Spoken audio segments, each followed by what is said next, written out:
Mike V, and I'm here with Erich Schaefer of Double Damage Games. Okay, and we just took a little test ride of Rebel Galaxy. I want to know how does a team known for mostly developing action RPG, Diablo I, Diablo II, Torchlight, go from fantasy to dreams of space exploration?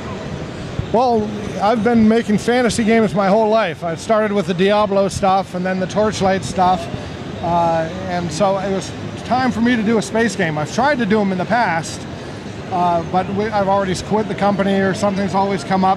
I think this is finally the one that's going to stick, though. Cool.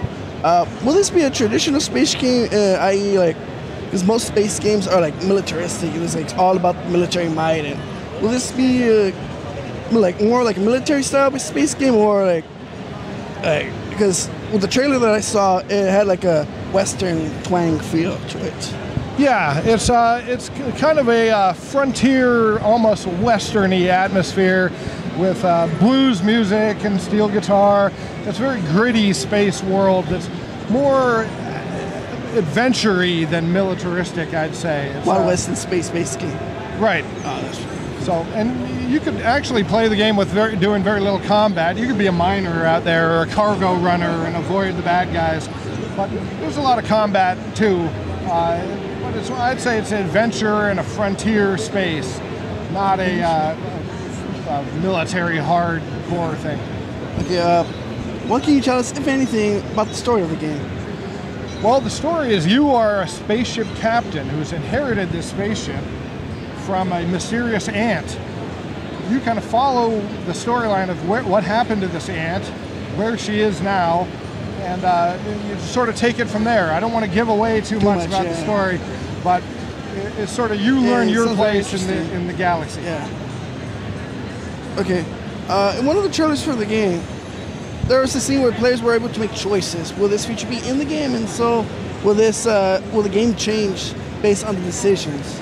Games definitely change based on the decisions. That was one of the big goals we had for this. Is we've made role-playing games a lot, but it never really matters what you do in these worlds. You just follow the storyline. Instead, in this game, you can choose to align yourself with different factions in the game. You could become a pirate yourself. You could become friends of the aliens, and those choices will change the storyline. They'll also determine what happens in the universe. You can have different planets getting taken over by different factions just based on your decisions. That informs the economic basis of the game. If you destroy a station that's the main mining stations, the mineral costs will go up in other stations. So a lot of things you can do to affect the world. It's one of the cool things we're trying to do here. Okay, how much customization for the ships is there in the game? Will they be different classes, different styles of ships? There's a lot of customization both in the ships you buy. Mostly you try to get a bigger ship with more weapons on them, can hold more cargo, etc. But also you can get little fast ships that are faster and stealthier than the other ships.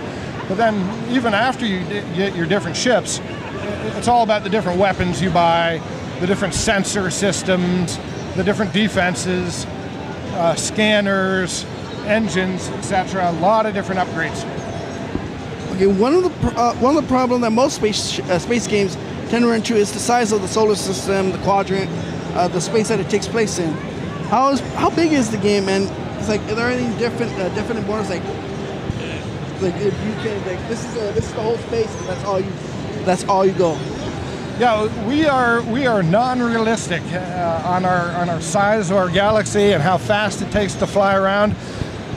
Instead, we want to just make it fun and actionful, and not be realistic on the look and everything. So it's the galaxy's the little solar system we're playing in the show here is probably about 1/100th the size of a real one. Everything's kind of scaled down. Yeah. Planets are. And it still looks massive.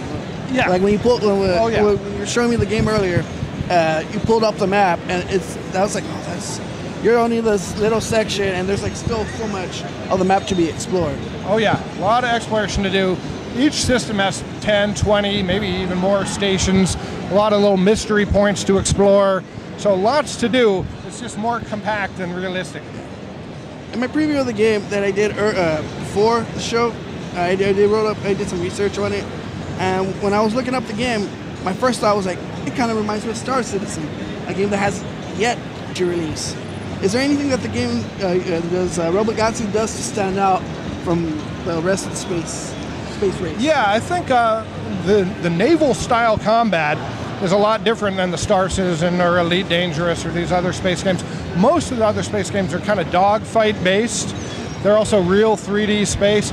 We sort of do naval combat in space, where it's almost like broadsides. You try to pull up next to other ships, fire your big guns out of the sides. It's more tactical, still an action shooter game, but it isn't as dogfighty and you actually have to maneuver. Yeah, more about your positioning in space with the other cannons. You got to maneuver, use broadside cannons. Yep. That way. So you have weak sides. The enemies have weak sides, and it's a different combat style. I think we're also just a lot easier to dock in our game. Just fly right into the station. It seems much more accessible from so far. Yeah, I think it's more casual game. There's a lot of richness to it, but it's easier to play in more casual style than most other space games out there. All right, that's about it. Is there anything else that you would like to share with the game, or? No, I'm just real happy you came by, and it's fun to show people the game. And hello from Double Damage. All right, thanks.